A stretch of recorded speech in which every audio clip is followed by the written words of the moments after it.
It looks like we have about 35 folks that have joined us live here. We're going to be talking about how to up-level sales execution, specifically how to do great discovery at every step of the funnel, or as I like to say, how to speak the same language of your buyers as you move through the buyer journey.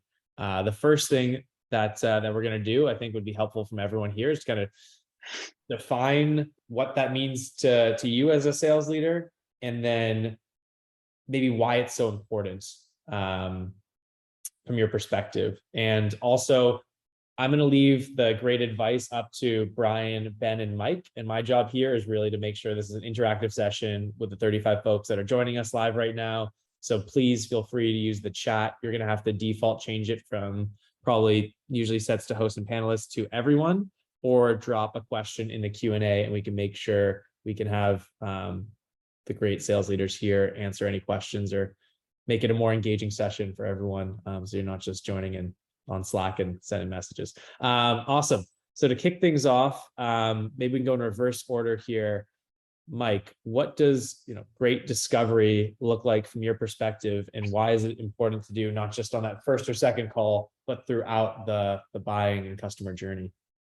Yeah, and I think it's even probably important to take a step back. So in discovery, I think there's a huge disconnect right now between kind of the way sales processes are structured versus the way deals actually get done. And we're all sales folks on the call. We've all seen a sales pipeline. The steps to close their deal are so simply laid out in Salesforce. It's you do a disco call, that call leads to a demo, that demo leads to some proposal, and that proposal will lead to a commit. I've seen a lot of deals, and I've never seen a deal get done in that sequential order. And I think the problem with thinking about sales in a linear way is that actually reps are going to be tying specific actions to those stages in the funnel, and then what actions need to be taken for those to progress along the funnel. So during the disco, I, as a seller, are probably only going to ask about questions to understand pain. When I get to the demo, that goes out the window, and I want to get excited, customers excited about features. Proposal, I think the actions I need to take are probably just negotiate. And then commit, I just want to make sure all the stakeholders are on board. Like the problem with kind of that modern, like just a modern sales process is like it is very much more dynamic than that. And I think the linear way of which kind of we're conditioned to thinking about it, like hinders a sales rep's ability to understand how dynamic that process is. So that's kind of like the large take here. Mm-hmm. I think what great disco allows in an organization is make the buying process for customers incredibly easier. And specifically, it accelerates deals down later in the pipe as you learn more about their business. And then two, more importantly, at least for on the Harmonic side, it disqualifies a lot of potential leads that you can be working. That's super important for us as a allocation of time perspective. So those are kind of my high level thoughts on why doing disco is tricky now, and how we should probably change the way that we think about doing disco throughout the process. Totally. Yeah. It's not just a stage and a thing you do once and then you sell based on all those things. And yes, I wish sales was as linear as the Salesforce stages or HubSpot stages reflect, but typically not the case if you've ever done a B2B sale. Ben, what's your take on it as kind of a overall theme before we get into the details? Yeah, I mean, honestly, I loved what Mike just said, and it kind of just to piggyback off of that, I think one thing that we are realizing a lot is, to your point, Mike, like in Salesforce, we have all those very defined stages. Well, buyers' expectations are completely different. And this actually goes back to Ross, the last webinar we did around buyer expectations. And so I think a lot of times sales reps get really, really stuck in the roots or something that they've had success with in the past as it pertains to a sales process or the way they run a discovery call. So something I think a lot of sales reps struggle with is, just like we're always iterating our playbook, the way we want to deliver marketing, we should also be iterating on how we're delivering discovery calls, because these sorts of things change. It changes depending on where your product is at, what other competitors are popping up in your space, maybe even the economic climate. So I think something that's really, really important to do is make sure that we're always iterating and meeting buyers where they're at. And a technique we deploy here at Navattic that I think kind of throws the whole discovery process on its head is, a lot of times I think prospects are coming into discovery calls and they're expecting to be sold to, right? And like with that comes some level of like defensiveness and kind of like, oh, okay, I kind of know what to expect here. So oftentimes what we will ask is, hey, Ross, what are you hoping to get out of the call today? Like rather than setting like, here's the agenda, here's what we're going to do, here's what I want to do, here's my sales process, here's discovery one in Salesforce. It's, you know, I have all that in the back of my mind, but like, Russ, what are you hoping to, what would be most valuable for you to see? What would be helpful for you to discuss? And then kind of take it from there. And honestly, what I noticed is like, when I ask that question, you know, 80% of prospects are like, oh, I don't know, like, let's just talk and like, show me the product. And like, that's great, we can do that. But the most valuable discovery question or calls rather that I have had are when those few prospects are like, Ben, thanks so much for asking. Like, I spent a lot of time on your website. I've seen the demo on Ramp's website. I just need to understand like pricing and how easy it is to build these demos out. And it's like, great, let's hyper focus there. Let's meet you where you're at and make sure we're focused on that versus like, to Mike's point, like the very linear progression of where I think you should be. Yeah, love that, Ben, and thanks for the specific example. And Bryan, yeah, what's your take on the topic, and you know, how's that been changing? Yeah, I mean, I'm reminded of the importance of doing a thorough job in discovery. You know, often when we lose deals, but often when deals go the wrong way, right? You think you're moving, you're taking all the right steps, you're getting the buying signs, right? They're asking the right questions, and then something goes wrong, right? You get the surprise no or a delay, and then you go back to the rep or the manager and say, well, just remind me, what's the problem that we're solving here, right? What's the pain we've identified? What have we learned? And you know, well, we thought it was this, maybe it was that, or maybe we should have spent some more time there. So the importance of discovery in the beginning, you know, I think just becomes, you know, heightened the further you go in the sales process, and just super important to be revalidating it at every step, right? So, you know, discovery is not one and done, as you've alluded to, Ross, right? Like every time we're getting on, I like to start with, hey, let's just recap quickly what I heard last call, right? You're struggling with this, you'd like to get better at that. This is a problem for you. Did I hear you? Is that correct? Great. I just want to make sure we're still on the right path here. And that's throughout, right? That should be happening almost in every conversation that, you know, I mean, has anything changed? Especially if you have a long sales cycle, right? You know, some deals where I am now are 6, 7, 8 months. Things change, right? The macroeconomic conditions change, things change at the organization. Revalidating what you're hearing throughout is super important. And look, discovery is hard, right? It can be uncomfortable. You can get answers that maybe you don't like or not equipped to answer, or your product can't really solve. So I think it's, I get the hesitancy sometimes to spend time there, but ultimately it's going to come back to burn you in the end if you're not actually, you know, doing the right things every step of the way. Totally, really well said. And I think maybe trying to maybe balance some of the things that we're seeing in the space and over our careers, but also maybe some tactical tips. This is probably like the most memorable sales lesson from a failure, and then immediately changing that and kind of having this aha moment in terms of discovery. I used to go in and pitch them the things that I've heard, try to get, you know, really good job in the first couple of calls. And then I'd be constantly pitching every new stakeholder and the thing that I heard. And the thing someone told me to do at the beginning of every call with new stakeholders that just has completely unlocked the conversations I've had since, has been, try to just pick, even if there's like 4 or 5 key things, try to pick 2 or 3 that you believe that are going to resonate with this new group, and then have a couple blanks. And I very rarely use decks, but this is like one of the very few things that I use a deck for, is starting the conversation, intros. Hey, before we dive into the details, this is what we're going to do. Would love to make sure that we're talking about the right things and that it fits what you guys are thinking about. Have those 1 or 2 things at the top, and then have 1 or 2 blanks. And it's going to be really uncomfortable and silent, especially if there's a lot of people on the other end of that Zoom or in that meeting. And you're just going to be quiet, and you're going to wait that uncomfortable silence to be answered by a key stakeholder. Usually the most senior person on the other side of the table is going to jump in with something that you had no idea about, that is going to be massively tied to your solution, the problems that you mentioned. And that's what you're going to have the conversation for the next 30 minutes, hour on. It's going to be the thing that they jump in on. It's going to be the thing that's top of their mind. And that's like unlocked a lot of great conversations with me that I probably would have been talking about something that none of the people on the other side of the call or that room cares about. So hopefully a tip or something just to remember that you already do. We'll shifting gears. Let's talk about, speaking of tactics, let's talk about what great discovery looks like. and some tips that you've helped either in your career that you train folks on your team. Ben, I know that this is something you're really passionate about. I'm curious to hear how you've helped coach or some of the things that you do on a daily basis that after that first or second call you do to make sure that you're speaking the same language with these new stakeholders that have joined the conversation. Yeah, and really quick, Ross, back to your last point on a tactic that I was going to bring up as well, because this happens all the time at Navattic. Typically, we're selling to one specific user or use case initially. And then what we find is as the sales process continues, there's always additional teams, typically like sales or somebody else who jumps in and raises their hand and says, hey, we're interested in Navattic as well. So something we'll oftentimes do proactively is, if Ross says, hey, Ben, thanks so much for the demo. I want to loop in my sales team next week for like another call and demo, like I'll grab time in your calendar. I'll either make sure to ask you very, very transparently, what are you hoping to accomplish with that call? Like, what do they want to know about?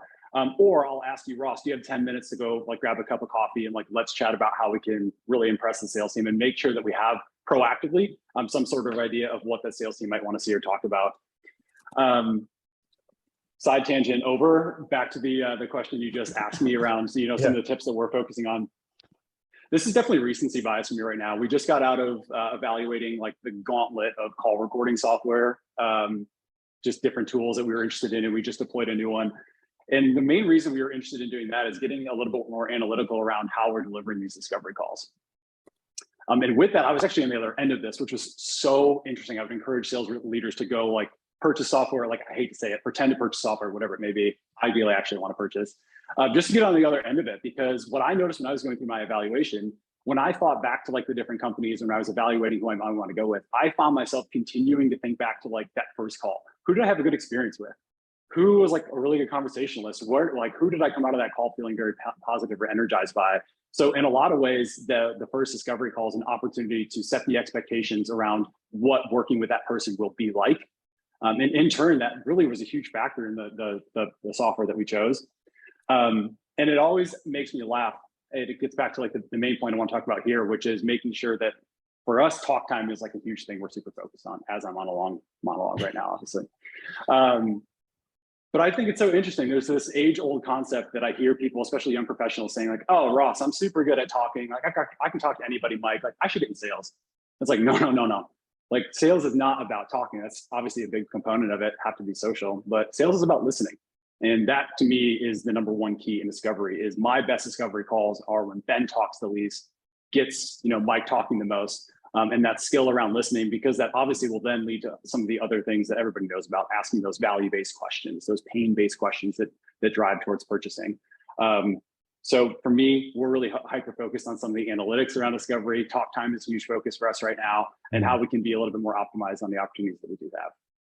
And there's a time and space when someone, like you said, meet them where they're at. Sometimes people are like, literally walk me through your product. I have done this research. Don't be cute and be like, let me spend of this 30-minute meeting, 20 minutes asking you questions that you've already thought through, and then I'll show you it. The give get. Okay, maybe we'll do half of it. I'll do the 5-minute overview. Then we'll ask a few questions and we'll do the rest. That's super key. Yeah, exactly. Be empathetic, be a good listener. And that's the skill of a great seller. And Bryan, yeah, curious to get your take on this. Some of the best practices that you've seen from great disco, and maybe some of the things that you try to train your team on. Yeah, well, and to that last example though that you gave, Ross, when they're pushing you to jump right in, hey, I just want to see the product, the demo, etc. I think it's okay to gently push back there and say, absolutely. But to make this a great use of your time, and for me to tailor and show you how I think we can, specifically help your organization, your problem, can we just spend 5 to 10 minutes so I can learn a little bit more about your organization and what you're struggling with? It's going to make me a better use of your time, a better experience. I'm going to be able to bring it to life a little bit more. So I think it's okay to gently push back there versus just, hey, showing. I mean, anyone can just run a demo without having that connectivity. But beyond that, what I try to always preach with my team is, and I mentioned it before, like ask the questions that are uncomfortable, or where the answers that come back maybe the answers that you're not so sure we can help with, or you're not so sure we can answer in the moment, right? I find sometimes in discovery, we are asking the leading questions that are getting us what we think is to the pain or to the problem or to the thing we can solve. And yes, that's super important. But I also want to understand the other things you're struggling with that maybe we can help with, or maybe we can try to provide alternate solutions. So it's asking the questions that you're almost afraid to answer, you're uncomfortable, or you're afraid to ask, or uncomfortable to ask. That to me is great discovery, right? I want to see, okay, everyone can ask the very straightforward questions around, what keeps you up at night, or the lean questions like that, right? What are you trying to do? How about trying to save money this quarter? Yada yada yada. What are your executive OKRs? Yeah, right. Like they've heard those questions 5 times that week from 5 other sales reps. I want to get the level deeper and really understand the kind of the full fulcrum of things they're struggling with. Even if I might not be able to help with that, I want to recognize that. I think also customers appreciate that when you say, hey, look, I can't help you with that. I'm not going to even try. That's not me. That's them. You can try them. That's how you win some credibility as well, and point out things that actually you can't do based on what you heard. Totally. And Brian's question in the chat, we're going to get to some of the stuff, Brian, you just talked about in a second. How do you do that when you might not be, I've spent 20 years in the HR space and I'm going to share with you all the things that I know. How do you do that when you're, maybe you're 25 years old and you've been an SDR and you're, an SMBAE and you're getting on with execs and VPs now trying to close, 30, 50K deals in the mid-market. How do you come in and do great discovery and get on these calls? And we'll spend a bit of time on that. But Mike, curious to get your take on some of this before we dive in there. Yeah, and I'll actually touch a little bit of that. So, what are some tactics that we're doing? Very similar to Ben. What happens with us is if someone comes in, we're all right running that initial demo call, but then other stakeholders within the organization catch word of, hey, Harmonic's helping us find top of funnel, really qualified leads. I want to be involved in this process. So I think you can do a few things in that situation of making sure that you're continuously doing disco. And one of the big things that I've seen pitfall wise is we hold on to the initial disco call and we kind of make that the Bible. We don't ever validate. We don't ever make sure that that is the value that's resonating with each of the personas. And more importantly, does that resonate with the executives who are signing the contract? So a couple things that I like doing there. One is having those pre-call conversations. So lean on your champion heavily, buy them a nice dinner, like take them out for drinks. Definitely make sure that you understand who the individuals are that you're getting looped into. And 2 exercises that we do at Harmonic that I think is really impactful for this is 1, do an account mapping and be proactive about your account map. So understand at the organization of who you're selling to, what players might be involved based on your historical deals that you do.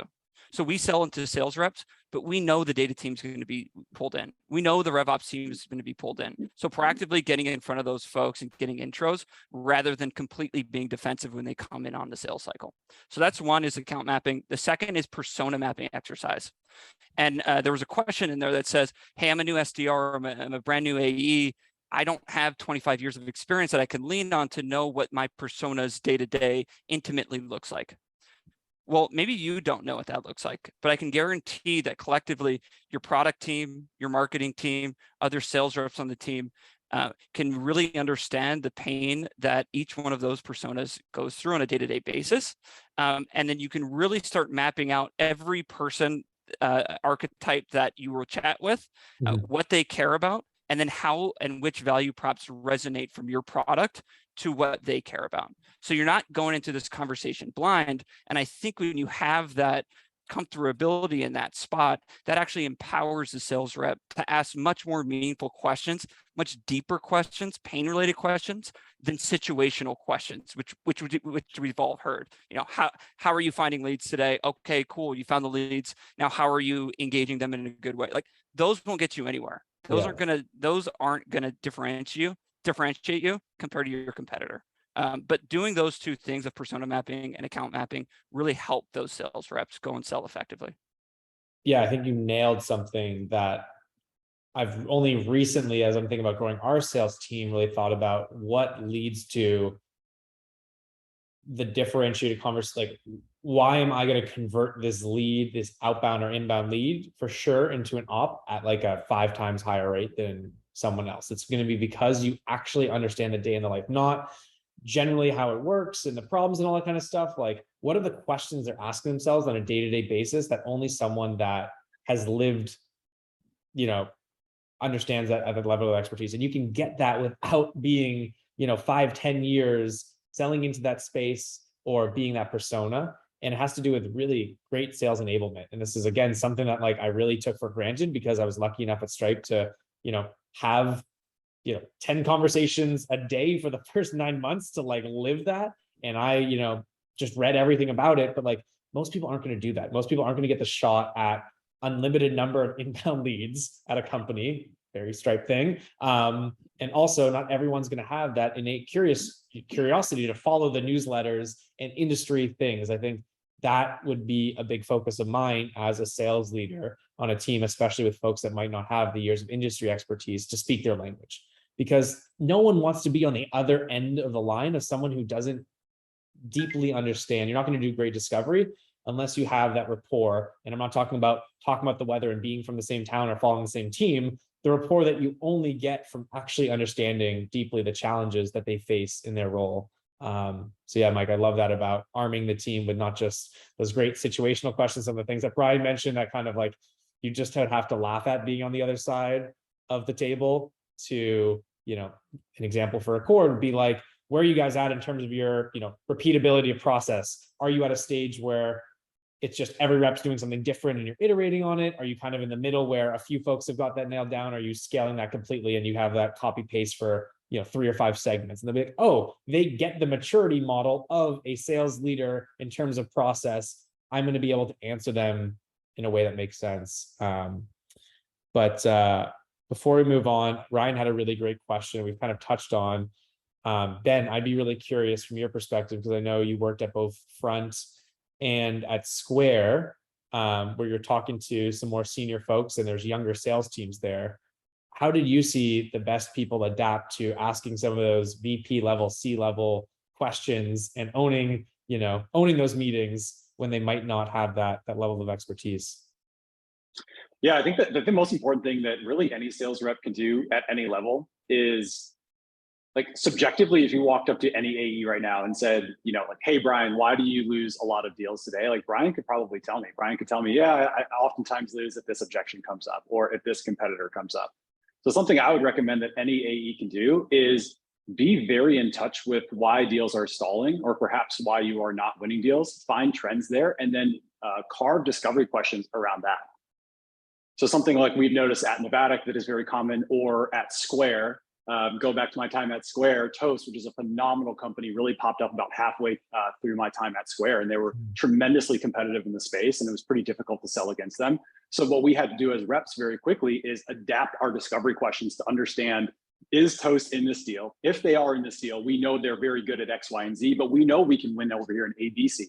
So we need to be asking those difficult questions and being more proactive to understand, is that vendor a part of this evaluation? So I think any AE can look at their pipeline without even looking at it, probably just tell you like, yeah, I lose a lot of deals because of this, and understand how can I iterate my discovery questions or my discovery process around some of the reasons I consistently stall deals or lose deals, and we can change things proactively that way. That's something that you honestly, like, coaching would be very, very helpful and effective there, but any AE can pretty quickly understand, okay, I need to be asking about pricing earlier or priority level or competitors earlier. And that will help me so that this objection doesn't come down after 2 discovery and 2 demo calls when we're supposed to be talking about contracts. Yeah, that's a really, really great example. Ryan, hopefully on the other end, if you're still following along, helpful, some tips and tricks there of, despite maybe, again, not having the 30 years of experience in the market, talking to, a C-level, went over the right through research, through thoughtful questions, and understanding, have better conversations there. Well, shifting gears for the last 10 or 15 minutes, I would love to dive into the kind of balancing the process for your team around this. We can talk about the one-off tips and tricks that you remember going into calls or meetings. Would love maybe to level up from that sales manager leader position. How do you build into the process asking great questions? I think there's one end which is, I've seen this a lot. Sales leaders think they do a really good job of enabling their team to do great discovery with a list of 50 questions. Hey, you're going to this meeting. Here's all the great questions that we validated. This is our sales enablement. And it's like, check, okay, these questions are never going to change. You've had them for 2 years and there's 50 of them. Okay, new AE, like, good luck going into your calls. And then I've seen the opposite, which is, basically nothing. Maybe it's industry, maybe it's like industry training. Oh, we like know our product and we know our industry the best, but you don't actually tie it to the things that you can do in the meetings. I'm curious to get the take from this team. What is the right balance to strike in terms of how do you set up a process and how do you empower your team to ask those great questions or to do that research without both either giving them the crazy laundry list that isn't helpful or, hey, follow these newsletters and you're going to all of a sudden ask great disco questions to these execs. Maybe to start, Bryan, I'm curious to hear how you've kind of approached this in the past or at Nayya now. Yeah. I mean, there's so many different ways that you can get, the answers and the understanding that you need, right? So I tend to steer away from being highly prescriptive of ask these 10 questions or these 15 questions. For me, it's themes, it's high level. These are the types of things we're trying to uncover in that discovery question, in that discovery interaction. For me, I think great discovery though is really comes down to great coaching, and your managers, if they are not, either if they're not on the call or listening to the recording for whatever platform you might use, or in the one-to-one at the end of the week or beginning of the week, reinforcing the understanding, hey, let's go through this opportunity. You moved it to stage whatever, 2 or 3, etc. What did you learn? What did we uncover? What are we solving for? Where are we on budget? Like, if they are not bringing the rep back to those themes, the things we're trying to uncover in that meeting, it won't happen the time, in the next one and the one after that. So for me, it's about empowering your sales managers, ensuring that they are keenly focused on this in every interaction with the rep, whether that's their one-on-one or post the call. That's how this becomes just natural and part of the process versus a cheat sheet or a once a quarter training on the things to ask. It's the manager is like the quintessential part of this process. Yeah, and I think a lot of what I've seen really good managers do, like the 1 in every 10, is consistently ask the rep the question that they should have answered at that stage of the deal, and it builds that muscle. But without that, it's like, oh, what stage is it? How's it going? No, it's like, oh, you're at this thing. What's their, what's that initial person's why, and how can we get to the next person? Oh shit, I didn't ask them who their manager was because we're not at the right level to start the conversation. Or at the end, okay, when are they final decision by, or when's this thing by? And they're like, okay, that's the thing that I need at this stage, versus like you said, do you have these 10 things? Like, that's not a helpful conversation internally to kind of go back to. Mike, how have you done this with your team? Yeah, I am 100% on the same page, where I think having a prescriptive 50 questions that you potentially could ask the customers is a complete nightmare. And I think even taking a step back of why are we not asking good discovery questions? It's typically because sales reps feel pressured, and the pressure just by trying to close deals by end of quarter or end of deadline. And the one rep, the type of framework and thinking you want around this is like, you want your reps to be genuinely curious about how to solve your customer's pain. And as soon as they lose that genuine curiosity, I think that's where we see and struggle and run into a lot of the issues of which happen in a sales process, where you try and throw someone straight to demo, you try and get them straight to negotiation, and you lose that genuine curiosity. So I kind of have this belief that sales reps are typically pretty bad at disco, but they are super naturally curious. And I think one thing sales leaders can do is, it's really funny, it's go listen to reps calls either at the beginning of a quarter versus the end of a quarter, or a rep who has hit their number or on their way to hit the number to a rep that hasn't or is going to fall short. And I think what you're going to find, it's the funniest thing, is that you can see how quickly that genuine curiosity gets absolutely ripped out. So for us, I think one, how do we coach on a framework which you can use throughout the cycle? And I, learned this at Oracle, went away from it, but came back to it. It's really those 3 whys. So every customer that you have, always understand, no matter what stage, why are they buying in the first place? Why is it us, Harmonic, versus our competitor? And why are they going to make the decision to purchase right now? And why can't this wait? So if you take that simple 3 why framework in all your conversations, keep genuinely curious, have a huge pipeline where you're not worried about every single deal. Like, I think a lot of the disco just kind of comes naturally. Yeah. And I think Ben mentioned this at the beginning. If it feels super forced, it feels like, hey, you're coming into this thing that is like an interview. And I've seen a lot of people, like, that's just, I think the default is it feels like an interview, especially at the beginning when you're doing the disco. It's like, oh, I just know, like, I'm just going to do this. I need to get out these questions before I can get into the next meeting. And like, then we can talk about the answers next. It can be a conversation when it's focused on those 3 whys. Yeah, you can be like, I need to get to these whys versus I need to get out this list of questions. Totally kind of transforms that conversation.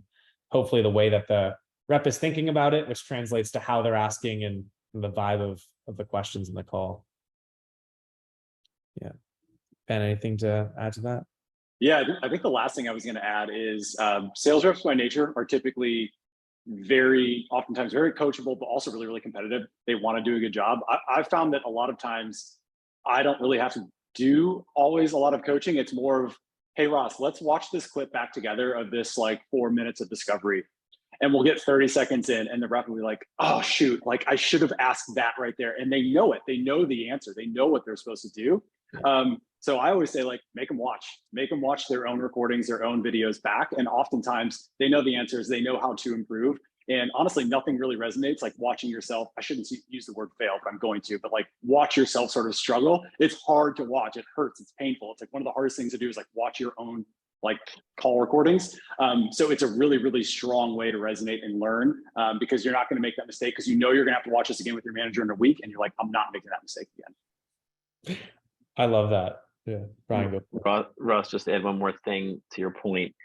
So often you see reps, they have that list of questions in their head. You can see them checking it off and you can see them like pretending to listen to what the prospect is saying, but knowing, okay, when they're done talking, now I have to ask about budget. Now I have to ask about decision-making authority, now blah, blah, blah, versus they're getting this gold from the prospect that if they just go deeper and deeper and hang out there, right, all that other stuff will come later. So that's the kind of where having that list of things that you have to answer versus the getting really deep on the thing they're talking about. It's hard, right, to hang out there and truly listen and respond versus I know I now have to ask this question and check that box. That just takes continual practice, training, and kind of watching game tape as Ben alluded to there. Totally. And I think one good way maybe to solve for that, if you're finding that it's challenging to get everything in on that call, maybe at that stage it's too short of a call. And we've seen this like with our second calls we were doing. So I'm always like buyer's time. I want to make sure this is an easy process, low friction. We were doing 30 for the intro. Like, should we even be talking to each other kind of thing? And then 30 minutes, maybe that 1 or 2 other stakeholders and the deep dive. We move that to an hour. Yeah, maybe it ends 35, 45 minutes in, but you feel like you have the space to ask those questions and to kind of get into it a bit more. And I think that first one, the way I think about the first call is to honestly earn the right for that hour and the right 1 or 2 other stakeholders through the questions that you're asking through great discovery. It's not, how do I sell them on this meeting, getting the quantified cost. That's for the end of the second meeting. You did a really good job of the demo and asking some questions, and you can recap that at the end and get into maybe that executive level stakeholder, put together a lightweight exec summary or ROI of like why you should really dive into a validation stage. But if you're trying to do that all in the first one, it's impossible. I would say a reframing of like, what are the key few questions that you feel like the other person feels like, oh shit, I'm talking to the right freaking company and rep. They get my day-to-day. They understand that I'm solving for the right things. Or like Bryan said, you're not, and you disqualify it super early, which is the right thing to do. That gets you the right to the full hour where you can dive into it. I'm curious to hear if one of you guys want to take a stab at, Caitlin had a really, really good question. This is something that comes up all the time. And I struggle with coaching answers to this question where we've all been on that call where where you have your game plan to ask them questions, show them the product, and they're like, this is the way it's going to go. I want this answered. And they're typically very qualified buyers, actually, a lot of the time, because they've done the research and they want to see specific things. How do you pace this meeting? Maybe it's that first 30-minute meeting and they want to see a bunch of stuff and you're worried that you might not get that next one. Does anyone want to? Okay, Ben, feel passionate about it. Jump in. Send them a product tour before the call. That was just a shameless Navattic plug. No. It's a great, I think it's a great point for tours and one-pagers to set yourself up for a successful call. And I think we don't have enough, and you see websites all the time, like, what does this company even do to send over? But maybe, yeah, deeper answer question there. So I'll give you time and kind of a why behind that. And then, yeah. Why is that super helpful? Are you worried that they might not be down to take the call after you not getting to frame some of the why behind it? Or if they're doing research themselves, maybe they're going to make a decision without some of the support that you know that they need. Yeah. Yeah, and then just to add to that, most buyers are coming in very, very knowledgeable and probably have seen your solution before. So I think as soon as it kind of goes back to the linear style of sales, like by the time you're doing some disco, they probably have a pretty good understanding what you do and how you differentiate. So one thing is that you definitely don't want to have a buying experience that makes it difficult for your potential customers to purchase. So I do think there's a sweet spot that's really hard to strike, but it's baking in some disco up front, making sure you're showing the demo. And in the demo, I think you can almost use the demo as a Trojan horse to get more information out for the discovery. I know personally, I'm all sales reps right now at Harmonic demo their product. Took me a little bit to understand how to elegantly dance the dance of, hey, I'm going to show you some things, but really it's just going to be to get a larger conversation on discovery and learn more about their organization.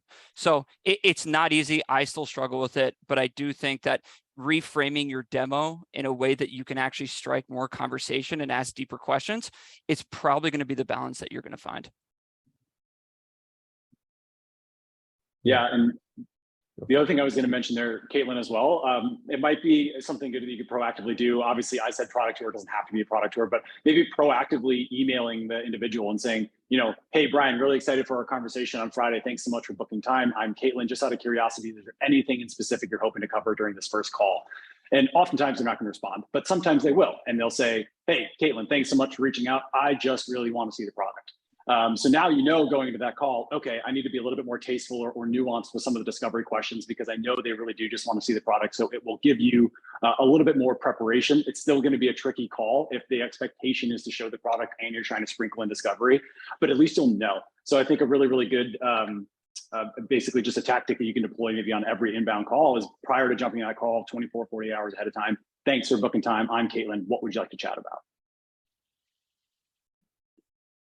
Yeah, way better framing as well. It's like, this is what it looks like. Happy to speak to the specific things for what you're trying to solve going through. And I think that goes back to like how if someone jumped on and was like, oh, just show me the thing, I want just a free trial, you guys have 7 days, cool. I'd be like, sounds great.